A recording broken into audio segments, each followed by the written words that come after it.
소명교회는 선교하는 교회에서 선교적 교회로의 변화를 지향합니다. 이게 한국말로 보면 그냥 말장난 같아요. 이해하실 수 있도록 설명이 좀 필요한 것 같은데, 선교적 교회는 선교에 있어서 주체가 교회가 아니라 하나님이라는 것입니다. 무슨 말이냐면, 지금까지 선교에서 교회의 위치는 선교사를 파송하는 주체였습니다. 교회가 주체가 되어서 선교사들을 파송하고 협력하고 또 후원했습니다. 그러나 선교의 주체가 하나님이라는 말은 지역교회는 그 자체로 하나님으로부터 파송받은 공동체라는 말입니다. 그러니까 우리가 선교사를 파송하고 후원하고 있다고 하지만 사실은 그 이전에 우리 모두가 삼위 하나님을 통해서 지금 이곳에 부산 해운대구에 파송받은 존재라는 겁니다. 가든지 보내든지가 예전 선교의 모토였다면 선교적 교회의 선교 모토는 내가 선교사다입니다.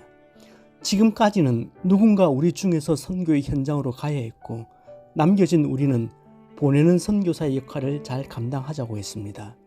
그러나 이제부터는 다름 아닌 내가 바로 선교사라는 인식을 하셔야 합니다. 하나님께서 나를 부산 해운대구 좌동에 어느 직장에 어느 학교에 어느 병원에 어느 유치원의 선교사의 역할을 감당하도록 하셨다는 겁니다. 그렇기에 선교적 교회에서 반드시 물어야 할 질문이 있습니다. 하나님은 우리가 지금 이곳에서 무엇을 하기를 원하시는가? 라는 존재론적인 질문입니다. 하나님께서 우리 소명교회를 왜 여기 두셨는가? 하나님께서 우리 소명교회를 향해서 무엇을 하기 원하시는가? 범위를 좀 더 좁히면 나를 왜 이곳에 두셨는가라는 질문입니다. 선교적 교회의 개념은 사실 어렵지 않고 적용도 제가 생각하기엔 크게 난해하지 않습니다. 그런데 선교적 교회라는 말은 많이 하지만 선교적 교회를 사는 교회와 교인들이 왜 드무냐면 첫째 이유는 우리가 가진 선교라는 개념이 항상 해외와 연결되어 있기 때문입니다.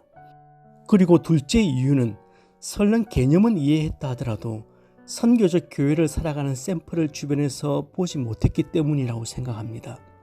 그리고 마지막 셋째 이유는 지독한 교회 중심주의가 선교적 교회를 불가능하게 했다고 믿습니다. 저는 소명교회가 이제 선교하는 교회에서 선교적 교회로 탈바꿈하기를 바랍니다. 선교적 교회에 있어서 가슴에 품어야 할 가장 중요한 사실은 우리가 살고 있는 이 터전에 대한 책임입니다. 하나님께서 왜 나를 이곳에 파송하셨나? 하나님께서 왜 이곳에 교회를 세우셨나에 대한 책임 있는 답변을 우리가 하는 것입니다. 하나님께서 왜 나를 이 교회에, 이 직장에, 이 동네에 보내셨나? 그 답은 내가 선 그곳을, 그 직장을, 그 지역을 섬기게 함입니다. 이것이 선교적 교회로서 우리의 사명입니다.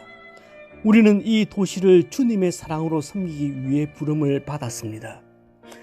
이 도시는 우리의 일터이고 우리가 눈물로서 섬겨야 할 사명터입니다.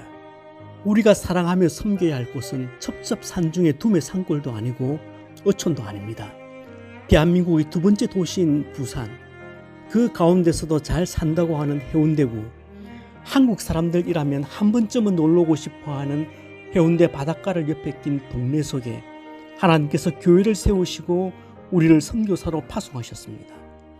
우리는 도시를 섬기는 도시 공동체입니다. 이 도시를 섬기기 위해 문화에 눈을 떠야 하고 일반 은총을 이용해야 합니다. 그렇다면 이 도시를 어떻게 섬길 수 있을까요? 오늘 말씀처럼 이 지역의 빛이 되는 겁니다. 빛이라고 하는 것은 대단히 적극적인 것입니다. 사실은 이 세상에서 가장 강력한 에너지가 빛 에너지입니다. 우리가 세상의 빛이라고 말씀하시는 것은 이 세상에 뛰어들어서 어둠을 몰아내고 하나님의 진리를 드러내는 역할을 적극적으로 능동적으로 감당하라는 말입니다. 산 위에 있는 동네가 숨겨오지 않도록 빛을 드러내라는 겁니다. 그냥 이웃을 섬기자는 말은 너무 약한 말입니다. 선교적이라는 말도 추상적으로 들릴 수 있습니다.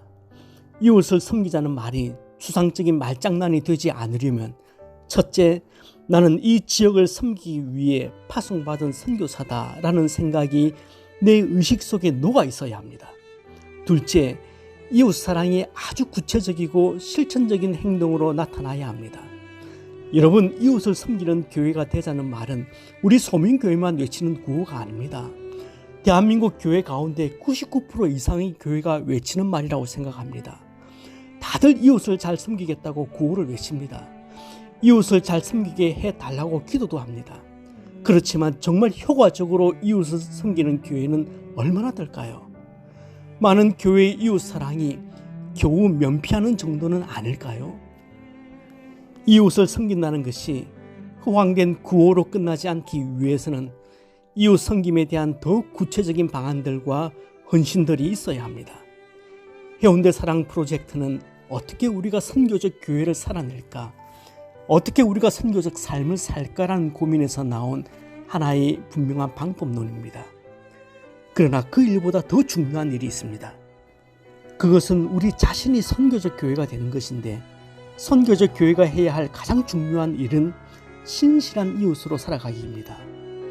제임스 헌터 박사는 역사적으로 그리스도인에 의해서 세상을 바꿔보려고 한 일련의 노력들이 실패한 이유들을 설명하면서 크리스찬들이 세상을 더 좋게 바꿀 수 있는 방법이 있다면 그것은 신실하게 살아가기라고 주장했습니다. 그런 삶이야말로 그동안 시도되었던 그 어떤 시도들보다 더 깊은 변화의 열매를 맺는다고 주장합니다. 그러니까 선교적 교회는 단순히 선교사를 많이 보내고 선교적 활동을 많이 하는 교회가 아니라 성도들이 각자 삶의 터전에서 신실하게 살아가는 삶 그 자체가 선교이고, 이웃에게 신실함을 보여주는 삶을 살아가는 교회, 그것이 선교적 교회의 핵심입니다. 하나님께서 소명교회를 이 지역의 선교사로 파송하셨습니다. 우리 교회는 선교적 교회가 되어야 하고, 우리 교인 한 사람 한 사람은 내가 심겨진 그곳, 내가 부르심을 받은 그곳에서 신실한 이웃으로 살아가는 선교적 교인이 되어야 합니다.